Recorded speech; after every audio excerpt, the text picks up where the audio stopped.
وهاجاك عيارة مهمة أو كتر سنة هوريال كإنجليز كأي عاوج رسي أنه فلنقينه وحا إلى جوجا استوديوها محمد أحمد ديسن وعيارها كفولد محمد سودو أنت أنا عيارها سوقلين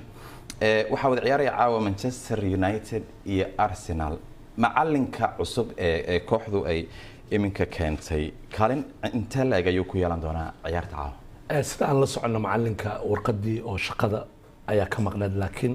waa loo ogolaaday laakiin ciyaartan Michael Carrick ayaa wadi doono laakiin asiga ciyaarta ugu horeysa oo qaban doono waa ciyaarta Axadda ayuu qaban doona Crystal Palace dhaxmari doonto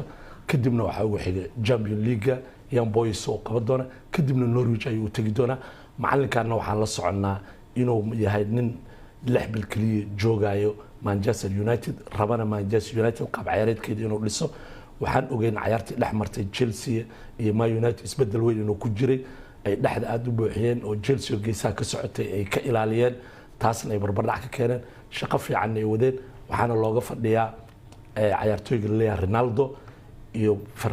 Bruno Fernando oo asna dhaxda ka dheelo iyo Rashford inay noqdaan ciyaartooy wax raaci karo waxna weerari karo inta aan ciyaarta u galin deysano ma la filayaa lixdaas bilood macalinka inuu wax kaga bedeli karo kooxdan Man United halka ay taagan tahay haddii aad fiiriso macallimiintii ka horeysay sida macalinka Chelsea oo kale Tuchel markuu yimid muddo yar gudood ayuu Champions League ku qaaday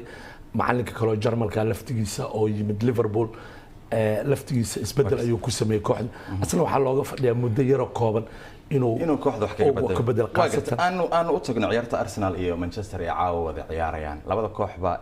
guul darooyinna waa la soo kulmeen guulana waa ay galeen maxaa la fili karaa caawa ciyaartan hadii aad saadaaliso sida aan ii muuqato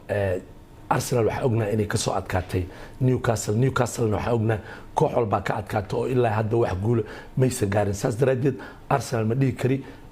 guul daradii ku dhacday Liverpool way ka soo kabsatay sababtoo Liverpool ka adkaatay City ka adkaatay waxa kale oo ka adkaaday Chelsea ka adkaatay haddana Man United waa koox weyn Man United waxa u malaysaa dhibaatadii inay ka soo kabsaday Carrick oo u yimid macalinka cusub loo magacaabo oo Chelsea barbardhac ay la galeen Ferrari in Champions League u soo baxeen markii diila ayaa ka muuqata Man United gurigoodana joogto macalinka cusubna kor saaran yahay marka waxaan qabaa ciyaartooyna Maguire u soo naqanayo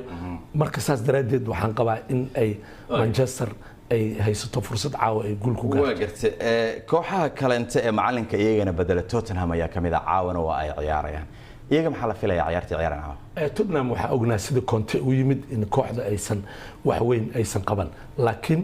caawa Bradford ayaa u imaanaysa Bradford waa koox Premier League hadda ku soo biirtay waana koox wax dhaliso qaasatan kubadaha xarqan 18 lagu rido ay aad wax uga dhaleen oo madax ay ku shaqeystaan Conte-na waxa ognahay weerarkiisa afyaan inuu san lahayn oo Harry Kane inuu goolal badan oo dhalin marka saas daraadeed ay naftigooda dib weyn ayaa haysto Manchester United Tottenham marka xaaladda Tottenham ma fiicna laakiin Conte waxa looga fadhiyaa inuu meeshaas oo caawa guul ka keeno Bradford inuu guul ka keeno ayaa looga fadhiyaa